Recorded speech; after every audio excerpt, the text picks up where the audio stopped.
L'intelligence, c'est savoir gagner une partie. La sagesse, c'est savoir à quel jeu jouer en premier lieu. Bienvenue dans ce nouvel épisode de Dans la tête d'eux, le podcast où je vous invite à découvrir l'univers de ceux qui m'inspirent et qui ont influencé mon parcours.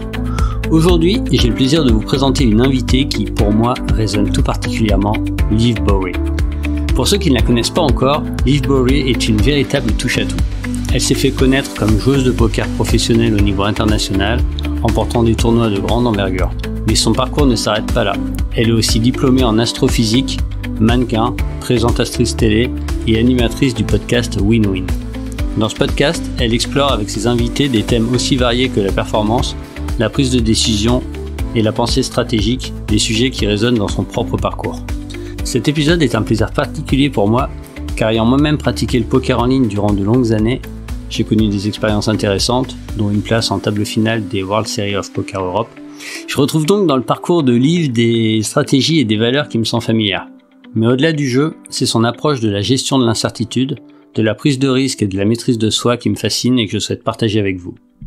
Dans cet épisode, nous allons plonger dans 3 concepts fondamentaux de sa philosophie, des idées qui nous offrent des leçons précieuses bien au-delà des tables de jeu. Tout d'abord, la pensée probabilistique et l'acceptation de l'incertitude. Comment utiliser la pensée probabilistique pour éclairer nos décisions, même dans l'incertain. Ensuite, la gestion des émotions et le contrôle mental.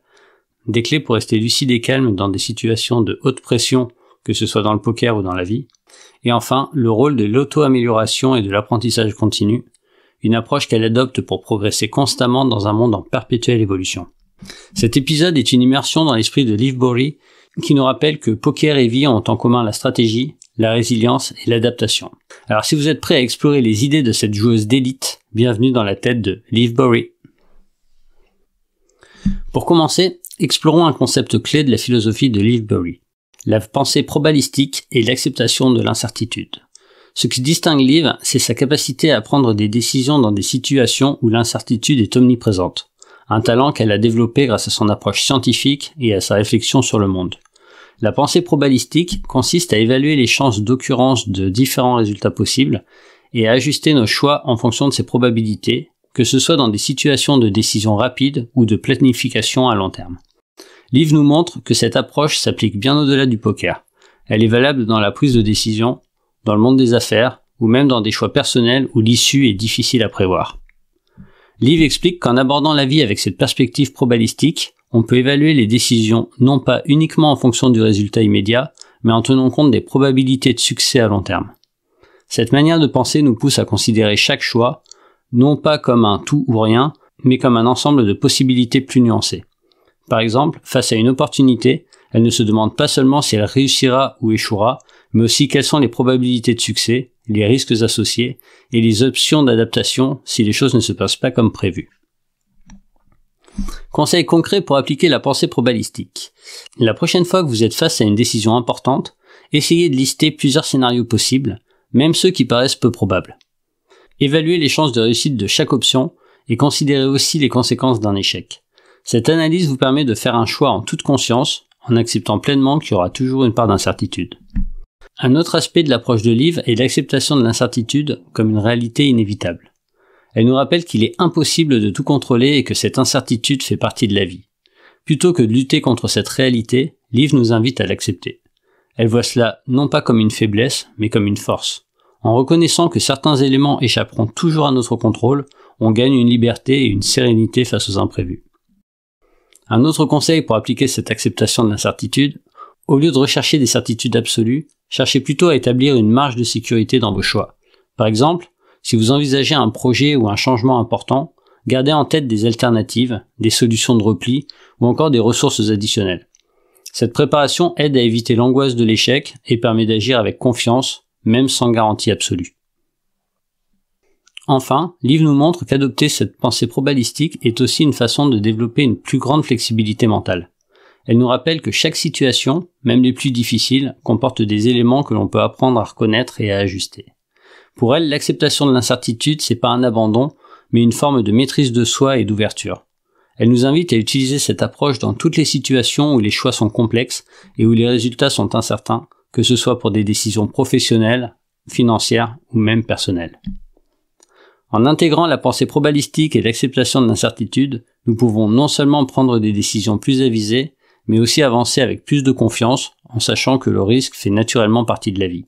Comme le dit Leif Boré, la vie est un jeu de probabilité et notre meilleure chance de réussite est d'apprendre à aimer jouer dans l'incertitude. Passons maintenant à un autre principe fondamental de la philosophie de Leif Boré, la gestion des émotions et le contrôle mental. Pour Leif, ces deux éléments sont essentiels dans toutes les situations de haute pression, que ce soit dans des moments critiques de prise de décision, face à des défis professionnels ou même dans des situations personnelles, savoir rester calme et concentré est une compétence précieuse. Leif nous explique que le contrôle mental commence par la capacité à observer nos émotions sans les laisser dominer nos réactions. Lorsqu'elle est confrontée à des situations stressantes ou imprévisibles, elle utilise ce qu'on appelle la dissociation émotionnelle. Cela signifie prendre un moment pour observer ses émotions à distance, sans jugement, comme si elles se plaçaient à l'extérieur d'elle-même. Cette technique lui permet de reconnaître la présence de la colère, de la frustration ou de l'anxiété sans qu'elles influencent directement ses choix. C'est un processus d'observation qui lui permet de garder sa lucidité, même dans les moments tendus. Conseil concret pour pratiquer la dissociation émotionnelle. La prochaine fois que vous vous sentez submergé par une émotion forte, prenez un instant pour respirer et observer cette émotion comme un simple observateur. Imaginez que vous regardez votre réaction de l'extérieur en notant sans jugement ce qui se passe en vous. Cela aide à réduire l'intensité de l'émotion et à retrouver une certaine clarté avant d'agir. Leif pratique également des techniques de respiration contrôlée pour rester ancré et réduire la tension en situation de stress. Elle utilise notamment des exercices de respiration profonde, comme la cohérence cardiaque, qui consiste à inspirer et expirer lentement pour stabiliser son rythme cardiaque. Cette technique est simple mais très puissante pour apaiser l'esprit et revenir rapidement à un état de calme. Cela lui permet de se recentrer et de regagner sa concentration, même en cas de pression extrême. Un exercice simple de respiration pour réduire le stress. Inspirez lentement en comptant jusqu'à 5, puis expirez également sur 5 secondes. Répétez cette respiration pendant 1 minute ou 2. Cela permet de diminuer le rythme cardiaque, de réduire la sensation de stress et d'apaiser l'esprit, ce qui est particulièrement utile avant une décision importante. Un autre aspect clé de l'approche de Leif est la capacité à se détacher du résultat. Plutôt que de se focaliser uniquement sur l'issue finale, elle choisit de se concentrer sur la qualité de chaque action et sur le processus lui-même. Elle explique que lorsque nous mettons trop de pression sur le résultat, cela peut générer de la peur et de l'anxiété, ce qui nous rend plus vulnérables aux erreurs. En se concentrant sur le processus, elle garde une plus grande sérénité face aux aléas, et elle nous invite à adopter cette approche pour affronter les défis sans être paralysé par la peur de l'échec. Conseil pour se détacher du résultat. Lorsque vous êtes engagé dans une tâche stressante, essayez de ramener votre attention sur les étapes que vous maîtrisez et sur la qualité de vos actions, plutôt que vous inquiéter sur l'issue finale. En vous concentrant sur le processus, vous allégez la pression liée au résultat et vous pouvez ainsi rester plus calme et lucide face aux imprévus. Enfin, Leif nous rappelle l'importance de l'autocompassion dans cette gestion des émotions. Elle a appris à se pardonner ses erreurs et à ne pas se laisser emporter par la culpabilité ou les regrets. Elle considère chaque erreur comme une opportunité d'apprentissage et évite de s'autocritiquer de manière excessive. Cette résilience émotionnelle est ce qui lui permet d'avancer sans se laisser abattre par les échecs. Elle nous invite à pratiquer cette autocompassion en nous rappelant que l'échec fait partie intégrante de notre progression. Conseil pour cultiver l'autocompassion. La prochaine fois que vous faites face à un revers, prenez un moment pour vous rappeler que l'échec est normal et fait partie de tout apprentissage. Traitez-vous avec bienveillance et considérez ce moment comme une occasion d'apprendre et de progresser. En cultivant cette autocompassion, vous développez une plus grande résilience émotionnelle et vous devenez plus à même de rebondir après un échec. Avec ces techniques de gestion des émotions et de contrôle mental, nous pouvons aborder les situations de haute pression avec plus de calme, de clarté et de résilience. Comme le dit Leif Boré, garder le contrôle de son esprit, c'est garder le contrôle de ses décisions. Cette maîtrise émotionnelle nous permet de faire face aux défis de la vie avec sérénité et confiance. Enfin, abordons un pilier central de la philosophie de Leif Boré, le rôle de l'auto-amélioration et de l'apprentissage continu. Pour elle, la progression est un processus sans fin, que ce soit pour développer ses compétences ou pour renforcer ses connaissances. Leif adopte une démarche de recherche constante d'excellence qui va bien au-delà de ses activités principales. C'est une vision de l'évolution personnelle qui nous rappelle que chaque jour est une opportunité de devenir meilleur. Pour Leif, l'apprentissage continu est une discipline, une approche ancrée dans la curiosité et la remise en question. Elle voit chaque défi comme une occasion de renforcer ses capacités, d'explorer de nouvelles idées ou de perfectionner ses stratégies. Ce qui distingue Liv, c'est qu'elle ne considère jamais la progression comme un simple ajout de connaissances. Pour elle, c'est un état d'esprit qui pousse à toujours rester ouvert, même aux remises en question. Elle nous invite à nous demander constamment « Que puis-je apprendre de cette expérience, de cette situation ou même de cette erreur ?» Elle nous conseille d'adopter l'approche du débutant. Même si vous êtes compétent dans un domaine, abordez chaque nouvelle expérience avec la curiosité d'un novice. Posez des questions, explorez de nouvelles méthodes et soyez ouvert à réviser vos certitudes. Cela vous aidera à garder l'esprit ouvert et à voir chaque expérience comme une source potentielle d'apprentissage. Une autre pratique de Liv est le retour d'expérience. Après chaque projet, échec ou réussite, elle prend le temps de revenir sur ses choix et ses actions pour identifier ce qui a fonctionné et ce qui pourrait être amélioré. Elle analyse ses erreurs sans jugement, simplement pour en tirer les leçons qui l'aideront à progresser. Cette habitude lui permet de rester en mouvement, d'apprendre activement de chaque situation et de renforcer sa résilience. Conseil pour intégrer ce retour d'expérience. Après chaque projet, situation difficile ou même échange important, prenez quelques minutes pour répondre à 3 questions. Qu'est-ce qui a bien fonctionné? Qu'est-ce qui aurait pu être amélioré? Et que pourrais-je changer la prochaine fois? Ce processus d'évaluation vous aide à ne pas répéter les mêmes erreurs et vous met dans une dynamique d'amélioration continue. Liv accorde aussi une grande importance aux relations avec des mentors et des experts. Au fil de son parcours, elle n'a jamais hésité à apprendre des autres, même après avoir atteint le succès. Elle considère les mentors non seulement comme des sources d'informations, mais comme des guides qui lui permettent de mieux comprendre ses propres angles morts. Pour elle, chaque interaction est une chance d'apprendre et de découvrir de nouvelles perspectives. Conseil pour trouver des mentors inspirants. Identifiez des personnes dans votre domaine ou dans d'autres domaines que vous admirez pour leurs compétences.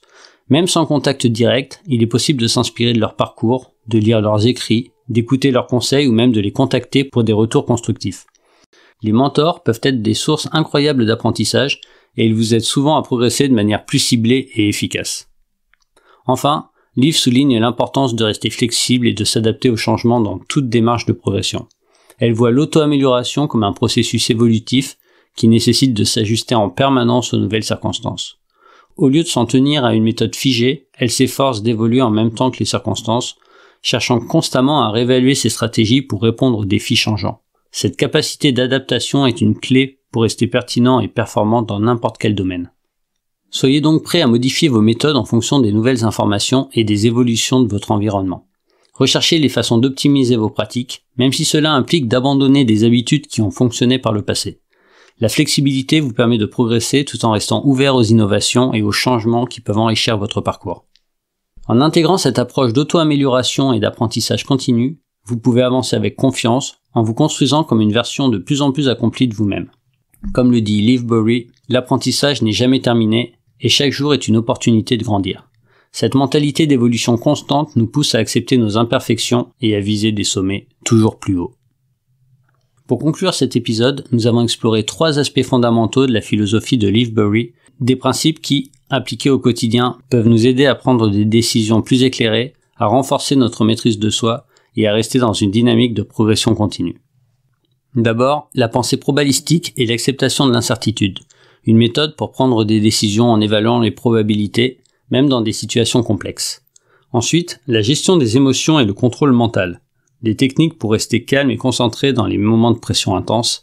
Et enfin, l'importance de l'auto-amélioration et de l'apprentissage continu, une vision de l'évolution personnelle qui nous rappelle qu'il est toujours possible de grandir et d'apprendre, peu importe notre niveau de compétence. Liv Boehry nous montre que ces principes ne se limitent pas aux tables de poker, ils s'appliquent dans tous les domaines de la vie, des choix professionnels aux décisions personnelles. En adoptant ces stratégies, chacun de nous peut mieux gérer l'incertitude, maîtriser ses émotions et se fixer des objectifs de progression continue. Vous trouverez en description une sélection de ressources pour approfondir ses enseignements et découvrir son univers. J'ai inclus un lien vers son podcast Win-Win où elle explore des thèmes tels que la performance et la prise de décision, des vidéos marquantes qui illustrent sa philosophie et ses réflexions, ses réseaux sociaux pour suivre ses pensées et son parcours, et enfin des études et contenus en lien avec la prise de décision et la gestion de l'incertitude. Ces ressources complètent à merveille les idées abordées dans l'épisode et vous aideront à les appliquer à votre propre vie. Si cet épisode vous a inspiré, n'oubliez pas de vous abonner au podcast pour ne rater aucun des prochains épisodes. Et pour soutenir le podcast, laissez un 5 étoiles et un commentaire, cela m'aide énormément. Et pour le prochain épisode, préparez-vous à entrer dans l'univers de Seth Godin, un expert en marketing et en créativité. Auteur de best-sellers comme La Vache Pourpre et Tribu, Seth Godin est un penseur visionnaire qui a transformé notre manière de voir la créativité, le leadership et l'innovation. Dans cet épisode, nous découvrirons ses stratégies pour se démarquer dans un monde saturé, développer une pensée novatrice et bâtir une communauté autour de valeurs partagées. Si vous souhaitez comprendre comment transformer vos idées en actions concrètes et inspirantes, ne manquez pas cet épisode exceptionnel dans la tête de Seth Godin. À bientôt!